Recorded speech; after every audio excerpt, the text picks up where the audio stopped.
The topics and opinions expressed in the following show are solely those of the host and their guests and not those of W4CY Radio, its employees, or affiliates. We make no recommendations or endorsements for radio show programs, services, or products mentioned on air or on our web. No liability, explicit or implied, shall be extended to W4CY Radio or its employees or affiliates. Any questions or comments should be directed to those show hosts. Thank you for choosing W4CY Radio. Inarticulate speech, inarticulate speech of the heart. Inarticulate speech, inarticulate speech of the heart. Inarticulate speech, inarticulate speech of the heart.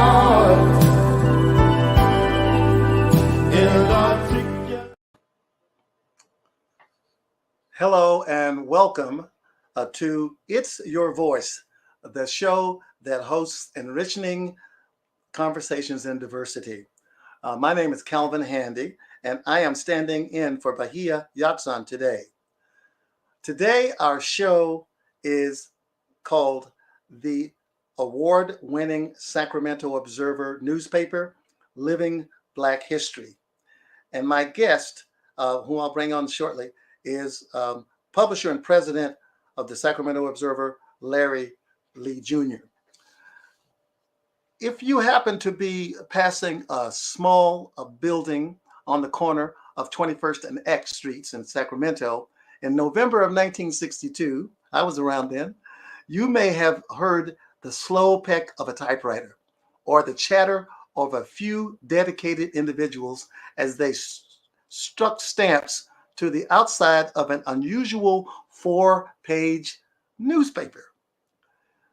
The several events during and before that significant week of Thanksgiving marked the beginning of a Black publication that was designed and destined to become one of the leading African-American newspapers in America, the Sacramento Observer. With an understanding of how to combine editorial excellence with new media style, Larry Lee is leading the Observer Media Group into the 21st century as a powerful multimedia voice for the African American consumer. And now I'd like to ask Larry to please join our conversation. Hey, Hi, Larry. Hey, Calvin, how you doing?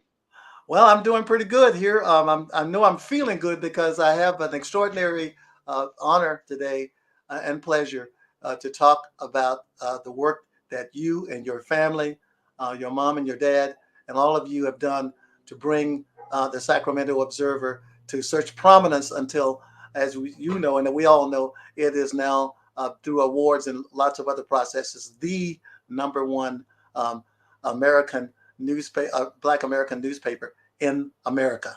So congratulations on that distinguished honor, and welcome aboard. And I think that this is an opportunity to tell people some of the what it takes to do this, and who your parents were, and I happen to know your mom and your dad, and I go way back with them, and I much appreciate them as well. But this is we need to hear from you, and so tell us about what it feels like to be at the mantle, the beginning of a process that has had such a wonderful reception by our community, and in fact, I think by many communities out there. Sure. Well, again, I was saying, backstage, it's an honor to be with you.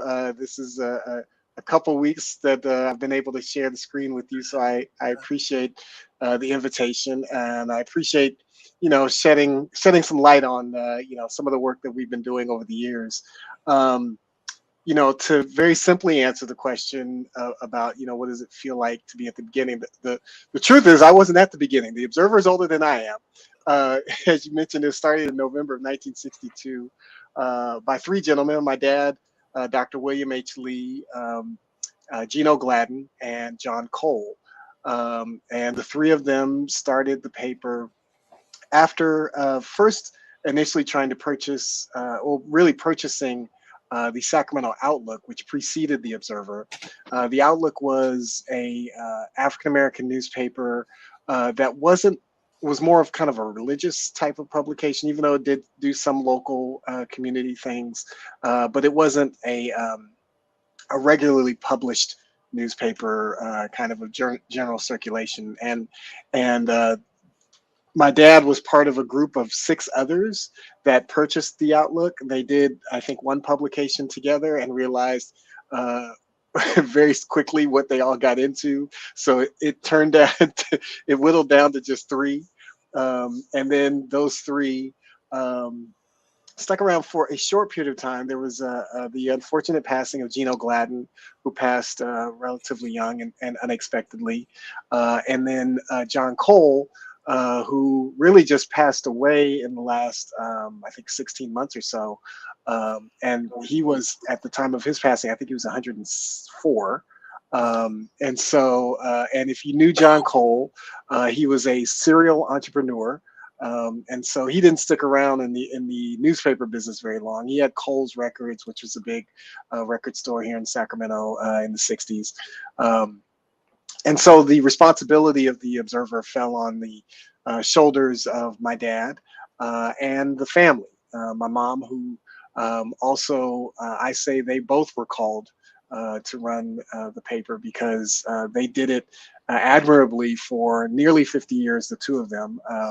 My mom was bedridden for about 10 years before her passing in 2013.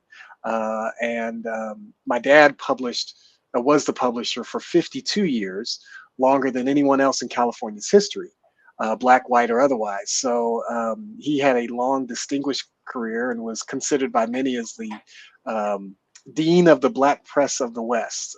For those who don't know much about black newspapers, the Observer is part of the lineage of the black press, which, I'm honestly, frankly say that the black press was this nation's first black business.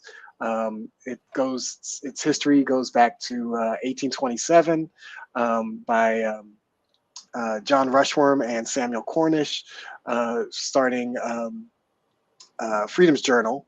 And its cause and its mantra was no one else would speak for us but us. And if you can imagine, this is before the end of slavery. And so there was the idea of blacks reading was illegal, of course, but yet there was those that were called to really speak truth to power. And so in November of '62, when the Observer was founded, this is the very beginning of the civil rights era. Sacramento only had about 10 or 15,000 African Americans in the city, but we weren't present anywhere else. You couldn't find our births, you couldn't find our deaths, you couldn't find our achievements. Really, and the only time you ever really found anything was if there was some sort of criminal perspective through the white gaze of either the Sacramento Bee or the Sacramento Union. And so the need for the Observer was great. And really, my parents decided to very early to make it their mission for not only just calling truth to power for the stories that were in the paper, but also to really highlight the positivity and the positive things that were going on in the African American community, because they weren't shown anywhere else. And so that was something that they decided to dedicate themselves to very early. My dad being a business, I don't even know what to. He was amazing at business and was extremely smart and creative. And so even though he was in the real estate industry for years before running the paper, and even the early years of the paper, he still had a Lee Realty and as a successful real estate agent. He quickly kind of learned the ins and outs of the black press. So there's a National Newspaper Publishers Association, a national organization that we're a part of. And he would learn from those historic black papers that, many people in the South and the North, in the Midwest, learned from papers like the Pittsburgh Courier, papers like the Chicago Defender, New York Amsterdam News, the Baltimore Afro, all these publications that are historic in their fight for justice for African Americans, and really, the Chicago Defender is instrumental in the Great Migration for Blacks moving to the North from the South. And so in 10 years, after starting the paper in November of 62, by 1973, the Observer was named the nation's best Black newspaper. And coincidentally, as I like to used to tell Dad, that was also the year I was born. And so I often told him that, it wasn't until I got here that they figured out what to do with running a newspaper. So, no, joke, all seriousness, the Observer was doing some amazing things in those 70s and 80s years. And that's when we kind of got our mantra and our name as being the most honored Black newspaper in America. We've received more than 700 awards for journalism excellence and community service, and we're continuing that legacy now. And now, as a second generation newspaper publisher myself, I absolutely love the work that we do, and I'm trying to really push us to be the best media company that we can be. We still are dedicated to the print product, but we recognize the importance of being an agile digital media company of the 21st century. Well, that was a long answer. Yeah, that was a really good answer. I wanted to. I read that piece about your leadership, and so maybe starting from when you took over, because as you may recall, when your dad was around, pretty much every time I met with your dad, you were there, or you were, you were doing things for him, and we would talk and what have you. But as you think about where you go and think about the media and how the world works now, do you have any categories or ideas that you are trying to develop, or have already developed and they're checking them out? Or Sure. I don't want to give it away to whoever your competition. To the competition, yeah. I won't give any deep dark secrets, but a couple things. So I grew up in the newspaper business, obviously. I say, when I was about 18 years old, my parents asked me if they thought I was going to come back to the family business if I went away to school. I went to San Jose State University, and that conversation that we had when I was about 18 years old, I look back in retrospect and marvel at it. Two reasons. One, because I couldn't imagine myself having that conversation. I have an 18-year-old daughter and a 14-year-old daughter. I couldn't imagine having the conversation with my kids now with the expectation of what they might do and how my future might depend on what they do. I just couldn't imagine having that conversation with them now, not for any fault of their own. I just don't know if I could stomach that. So I have to always give my parents a whole lot of credit for being able to, I don't even want to say humble themselves, but to be able to feel like they, to understand the continuum of their work, to be able to say to their youngest child, hey, what we do is going to depend on what you do. And so I give them a lot of credit for that conversation. And then for myself, I say that conversation gave me purpose.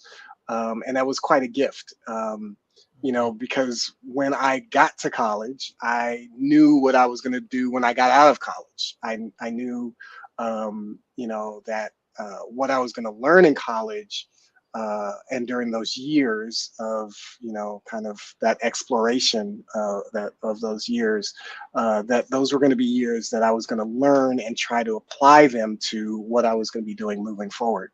And so I studied journalism. I was the first African-American editor at San Jose State school paper, which was a daily, the Spartan Daily. I was the first editor that they ever asked to come back twice and run the newsroom twice. And so I did that both in 95 and 97. Came back home in 1997. And I was in San Jose, which was, the heart of Silicon Valley and the emergence of the internet and technology and Adobe and all those products that were really, taking shape in Silicon Valley. And so I was learning at that time, at in retrospect, quite a learning curve, with understanding how the internet was going to influence not just journalism, but newspapers very specifically. Um, so when I first came back in 97, came back with a real focus on trying to make sure that we were present in the digital space. And, probably did like most, did like most newspapers, which was really did all the wrong things, like all the other newspapers in the country, where we were, giving away our content for free because we didn't want people to say that they weren't getting their content from us. And we basically undermined ourselves, the business model of newspapering. And then once that genie was out of the bottle, you couldn't put it back in the bottle. So the Observer's challenge over what would be, the early 2000s, so from about 2006 or 7 to about 2015 or 16, those years were, I can say now were, trial by fire. It was learning, with grave results on the backside of how to get through, and learning how to keep a business alive in an industry that is extremely volatile, and to do it for about 15 years was very challenging. Thus the early gray hairs that I received, in my early days. But I'm very thankful. I say the Lord definitely protected us, and I say He's given us both vision and provision, because I've always had a vision for what we would do as a news organization that was more than just the newspaper. I've never wanted and never will ever try to kill the print product. We have done some changes. We've redesigned it tremendously over the last year. We went full color. We changed the size up a little bit. It is now stapled and trimmed, and it reads a little bit more like kind of a news magazine, even though it's still a weekly newspaper. And we've really made a real conscious and concerted effort to really do kind of shift our editorial focus. There was, for many years, for the bulk of our years, we were kind of the source, the record for kind of the events that were going on in Sacramento and covering the events that were going on in Sacramento. Well, obviously, as technology has evolved, people now have a media company in their pocket on a cell phone. They have their phone, they have the camera on their phone, they're on social media. And so that event kind of space where people would be at an event, take pictures, and then post. Now they post them on their social media. Well, that's going to be faster than any sort of newspaper we could ever print. And so we've shifted some of our editorial focus to kind of address some more of the, and I don't want to call them heavier issues, but the issues that really are impacting the African American community. So areas like education, healthcare, economics, the arts, businesses, those types of things, housing, those areas that we are oftentimes the lowest performing subgroup. So we've been really focused on those, and we've done some absolutely wonderful reporting over the last couple years related to that work. And then this effort toward technology. I mean, you're doing something that we have been doing as well too, something like StreamYard, where you're taking doing more interviews and streaming things for digital content and digital consumers, meeting people where they are, getting them content on their cell phones, getting them eventually we'll be launching a OTT where people can get some of our content, on their television, on their smart TVs and things like that. We're going to be we're in the midst of remodeling a facility that I think is going to be really first class. We were, for those of us who knew us for many years, we had a beautiful facility in Oak Park for about 25 years. It was 10,000 square foot building, beautiful, but it had a lot of walls and smaller offices. And part of my vision for us as we move forward is to open up those walls to the community, to let the community come into our newsroom and create a gathering location. And so we're in the midst here in North Sacramento, creating that facility that will be state of the art with technology, and we'll be hosting events and really getting the community connected to each other. And then using that as an opportunity to continue to build our brand and reach people in ways that say, "Oh man, look at the Observer," in this day and age. So we're excited about where we're headed. During COVID, even though more than 300 newspapers went out of business and about 4,000 journalists lost their jobs, we tripled the size of our newsroom. And so we've been able to grow during this period of time. And a lot of that was because of as I mentioned, some of the vision and plans that we had started to put place before COVID.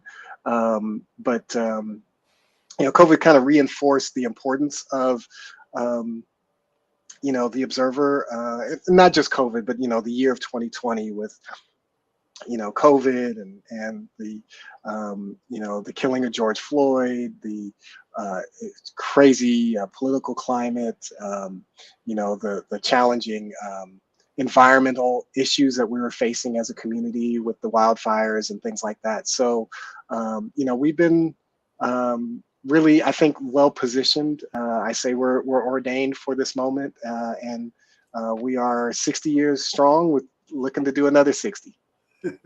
Well, you can do that, but one thing I'd like to just mention, particularly regarding your how broad based you are and how much that you are interested in getting into the communities and the units and that, for me, in terms of my relationship to the Observer, is I was the chief of police at UC Davis starting in 1993, and if you're a chief of police, I mean, eventually you're going to get in trouble, and whether it's warranted or not. Although I want to disclaim, I was not there for the pepper spray thing. No, you were not.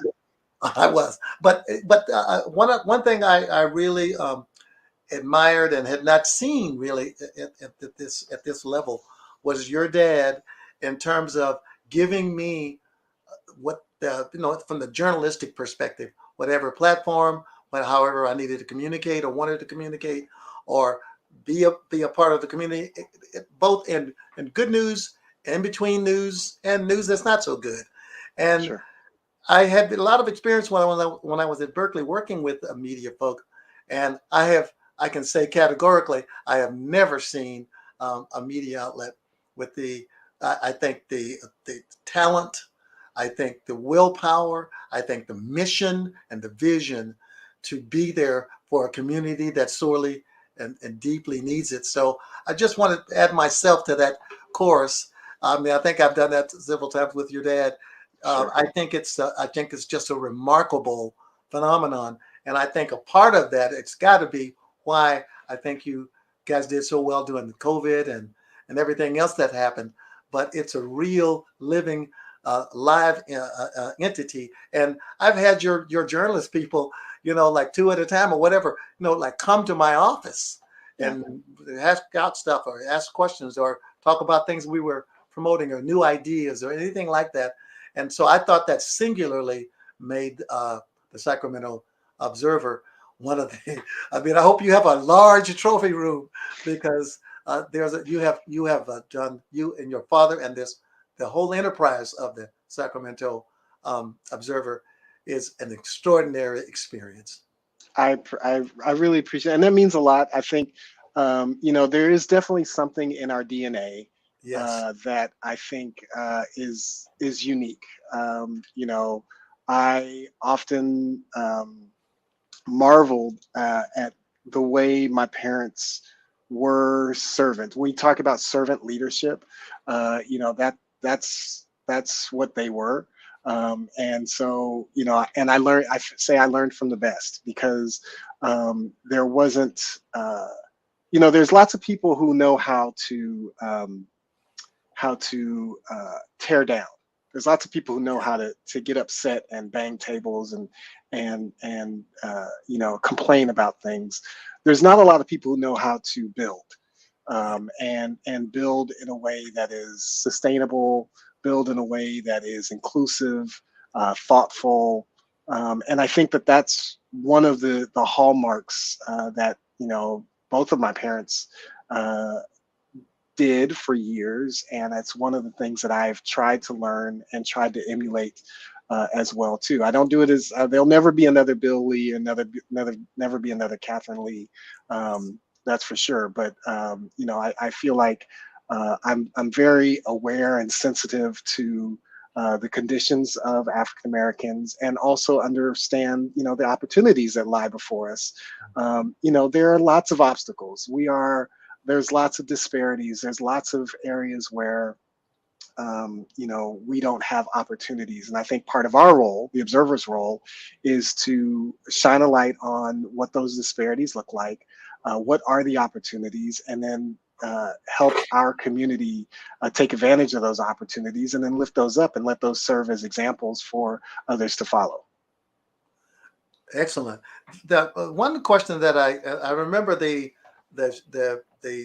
was a officer involved shooting involving Stephon Clark, I believe, Mhm. and I know that it was it created, as it would, as you would expect, a tremendous upheaval. Um, Yeah. I don't think overly violent or anything, but just there was a lot of concern about it, the circumstances. And Yes. so, how would you? What are you? If you can, what was the role of the observer during that In particular times like moment? that. Yes. So and it's funny that you said. I literally hung up with his brother Stevante about an hour ago, Oh wow. and so I think um,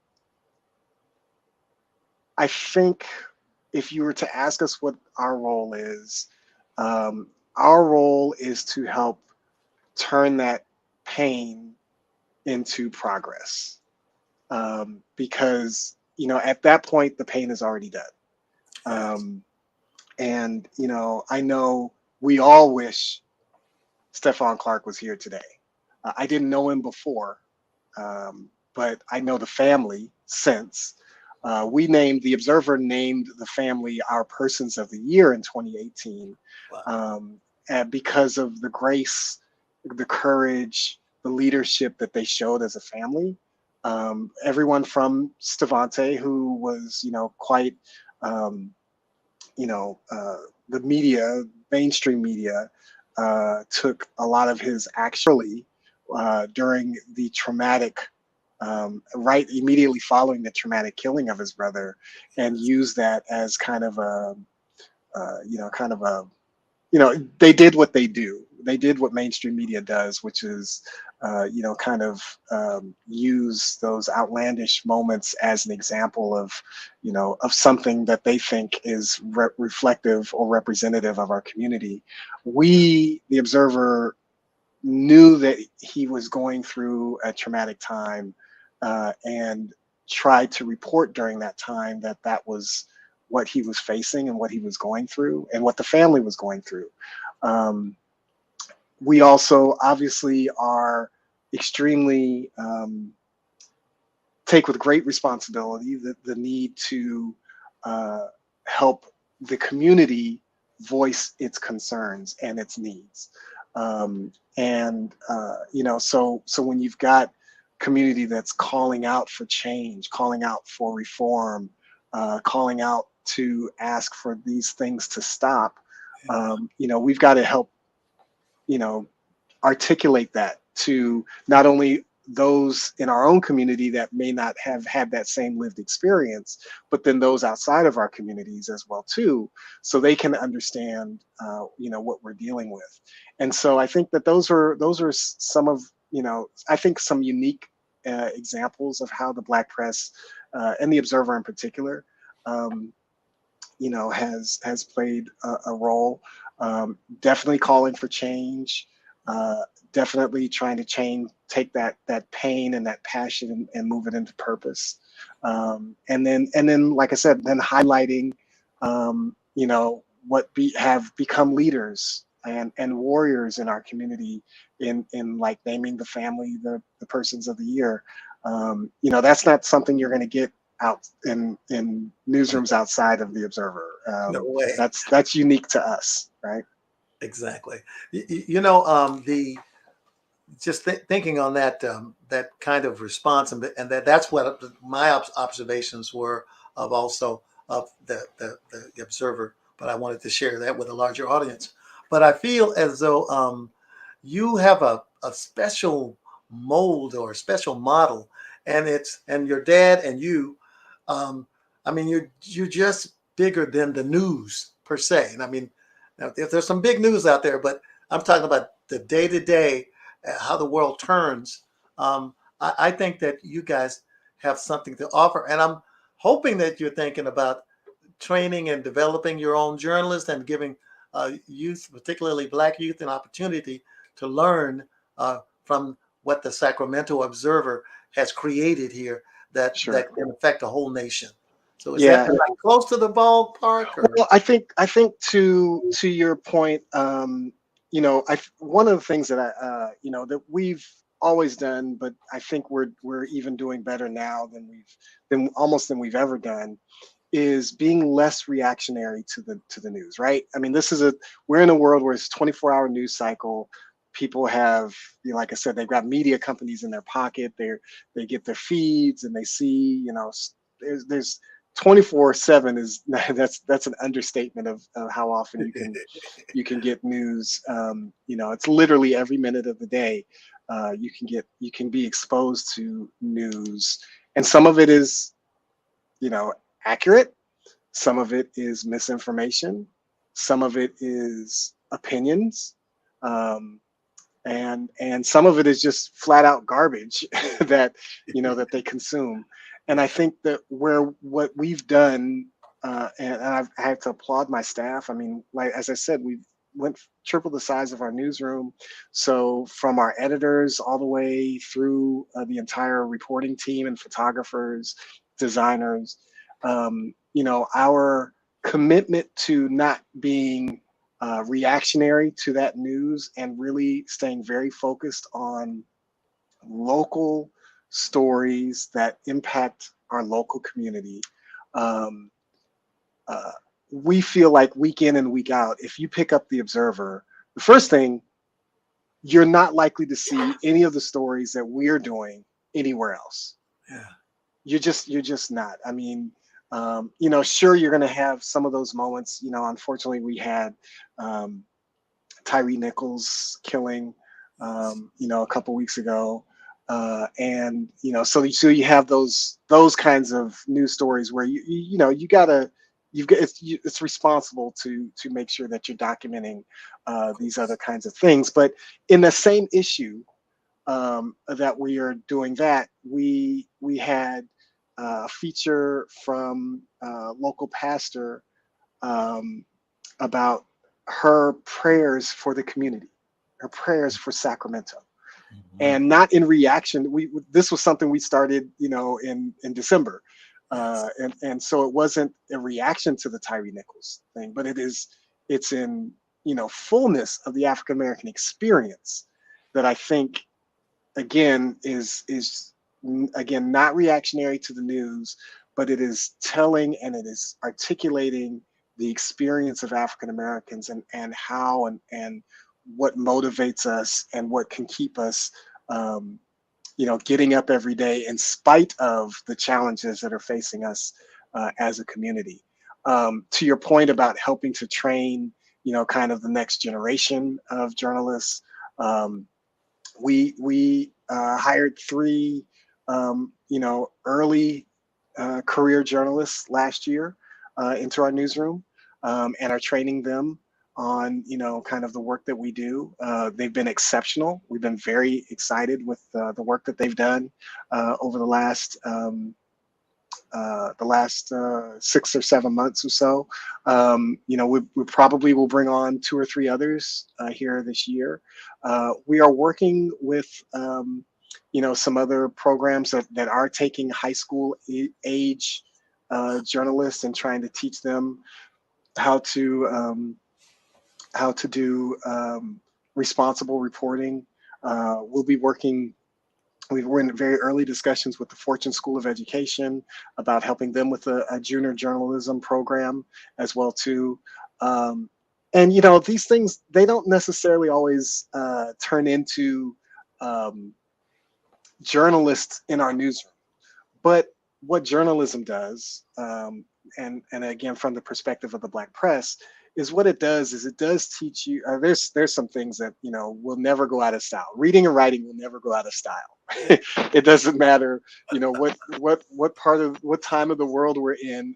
But if you can read and you can write, you're probably going to find a job doing something somewhere. So we always want to encourage our young people to be well versed in their abilities to write, which is becoming somewhat of a lost art.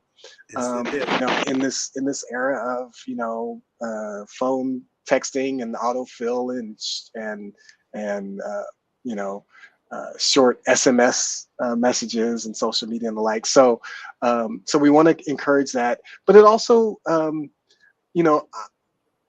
biased, but I think journalists are probably the most thoughtful people. It's the most thoughtful profession.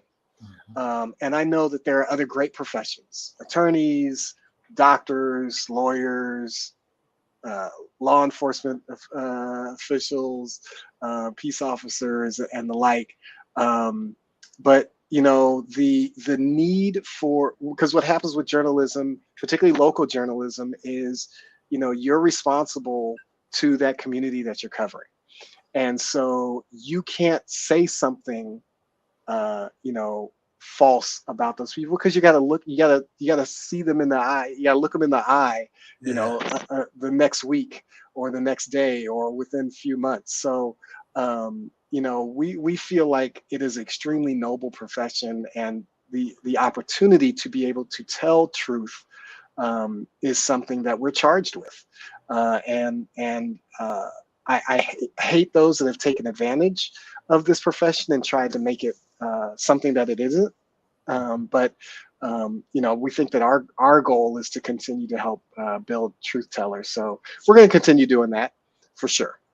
Well, on that note, I'd like to go back to Stefan Clark for a minute, because I think that there's a process there that happened for Sacramento, for African Americans in Sacramento. And I want to be careful with this because I don't want to get in any trouble with Dr. Christy Higgins. But as you probably know, Dr. Higgins, and we worked together at UC Davis, where she was a psychologist and lots of other things. But she created a program called Safe Black Space. Correct. And it is gone viral, for lack of a better word.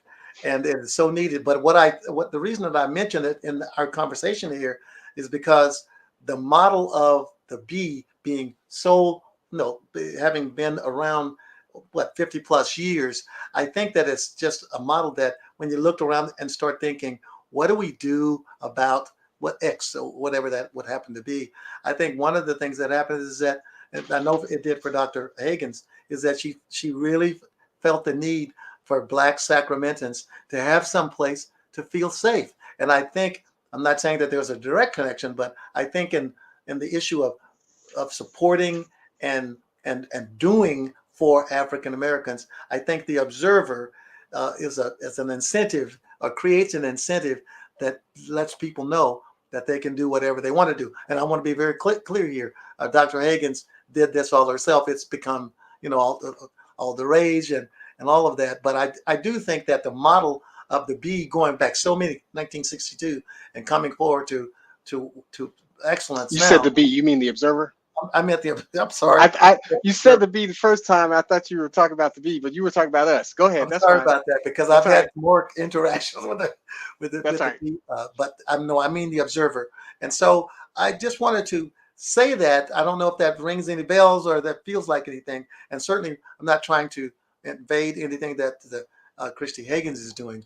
No, But no, at no, the no. same time, I Yeah. think the model of the bee that the observer has given us is extraordinary. So yeah, to your point, and we love Dr. Christie. Oh, yes, She's a indeed. phenomenal Mhm. leader in this community and is extremely thoughtful. We were very fortunate as our own organization. She actually facilitated our retreat last year, and Oh, so we're very close with the work that she's doing. I do think that there is um, some similarities that are occurring with that, and by that I mean what she's doing is, unquestionably, the work that she's called to do, and that's very it's extremely valuable and important. But I do think what is unique about the Observer, in the sphere of the African American community, is that we are also considered a safe place, in that we're kind of like Amsterdam. We're the place that everyone feels like they can come and they can be themselves, and we can help tell their stories. So whether you are the um, alt right black preacher, yeah. right? Whoever you might be, but you might be the extremely conservative black preacher, um, or you could be the most liberal, um, person on the left. The truth is, the Observer is kind of that common product that speaks to both, and we've tried to hold that very responsibly, um, and try to help, the right understand the left and the left understand the right, Yeah. but through the lens of the African American experience, because at the end of the day we have a shared experience, whether the right wants to admit it or not. There is a shared experience, that we have, that Yeah. because of, how we got here, and whether it might be a generation or two ago, where we were going through the exact same thing. um, Perspectives may have changed over time, but it is one of those things. I never will forget. um, uh, it was during my dad's funeral in October of 2019, and someone came up to me, right after his funeral, and of course we had, you know, there are a lot of people came out to Of honor course. my dad's life and legacy, but someone said to me, Larry, now I get it.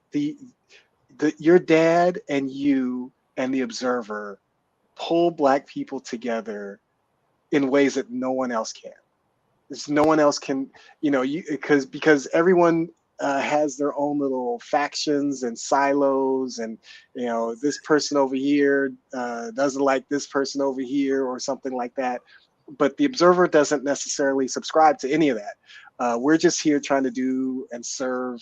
Uh, do the work for our community and serve our community as best as we're called to do, and we've been very fortunate. I think our community, and I'll say this humbly, I think our community is very lucky for have had Bill Lee and Catherine Lee as its leaders, and then, to be Mm. honest, to have had me here for literally for. It's hard to believe when I told somebody the other day that I was here since 1997. I was like, that's more than 25 years ago. To have been here for about 25 years, in a very patient role, knowing that I wasn't trying to push my parents out. I wasn't trying to, it hasn't been easy, for sure, but to wait my time and to get into this moment that we're in now. That doesn't happen with too many organizations. Period, black, white, or otherwise. Well, I think I think there's ample evidence of everything that you just said. But I wanted to bring up just another issue it's more personal to me, but I think it has a broader impact on the country, and particularly in this divisiveness that a lot of people are feeling, and that relates to a document that was eliminated from the Federal Communication Division of the United States government, called the Fairness Doctrine. And the Fairness Doctrine existed primarily in the FCC, the communication people. And the purpose of the doctrine was to allow for conversation, discussion, talk, and all of that, but to keep it like realistic, because we were using the public airways. And so if folks spoke to issues like you weren't allowed to lie about folks, you weren't allowed to slander, or be untruthful anyway. I mean, it was a document that kept at least the idea was to keep it straight. 1987, the then president eliminated that doctrine with the notion that we were in fact going to experience greater experience for America.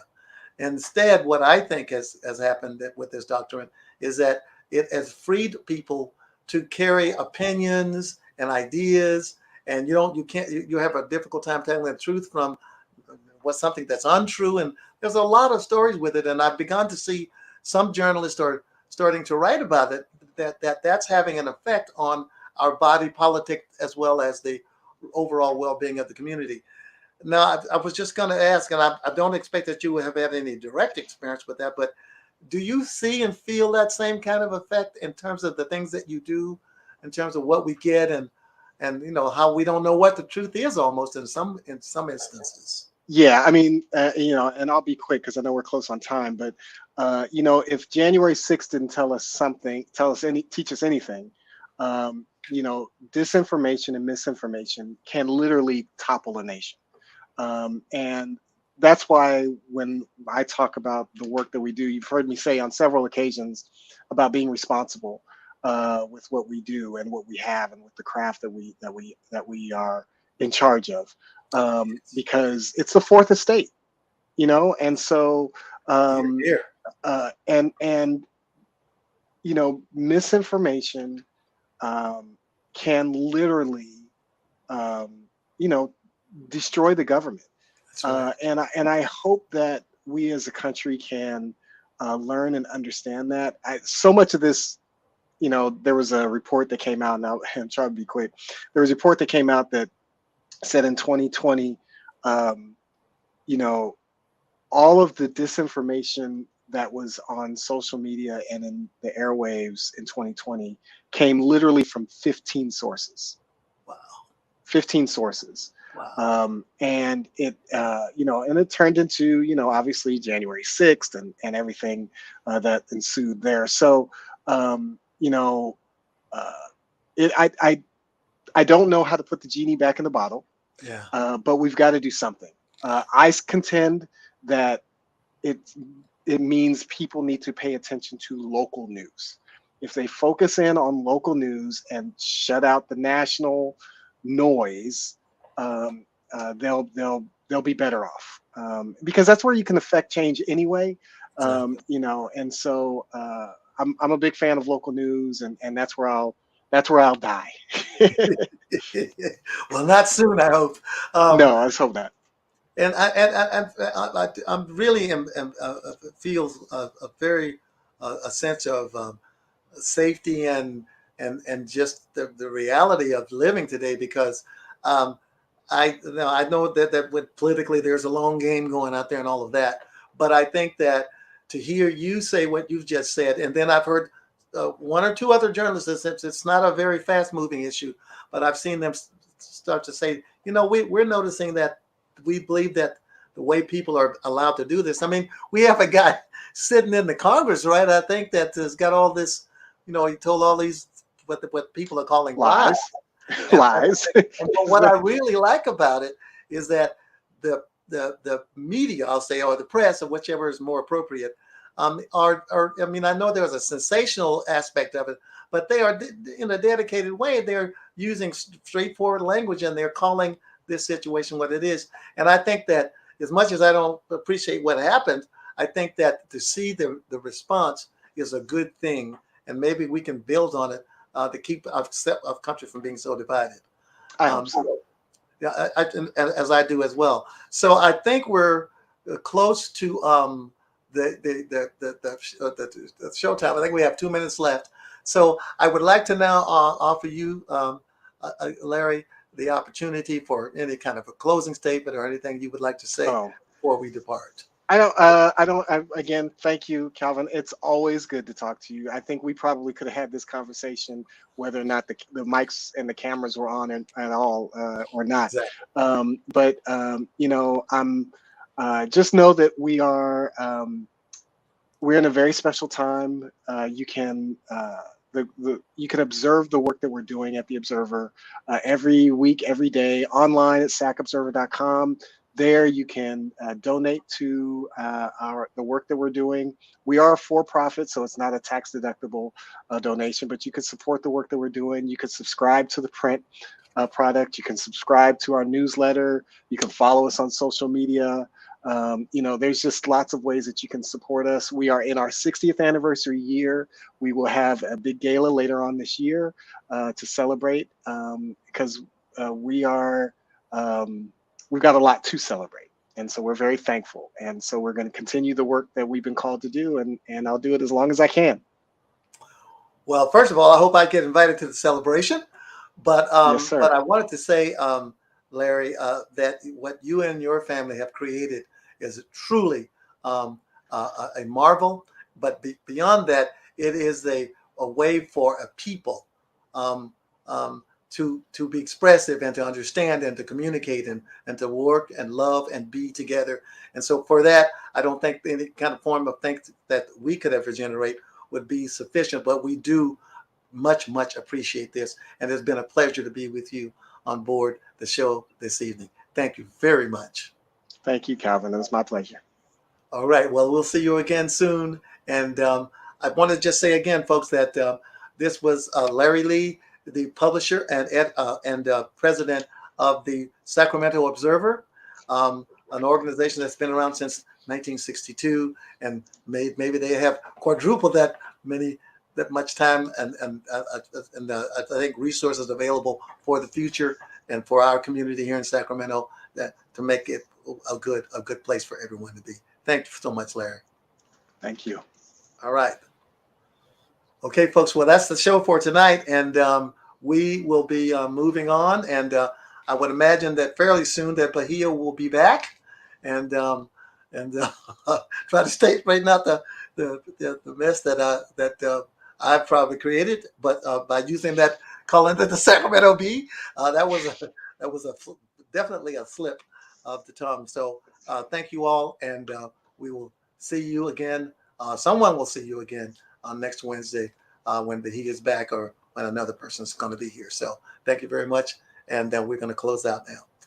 Thank you. Inarticulate speech, inarticulate speech of the heart. Inarticulate speech, inarticulate speech of the heart. Inarticulate speech.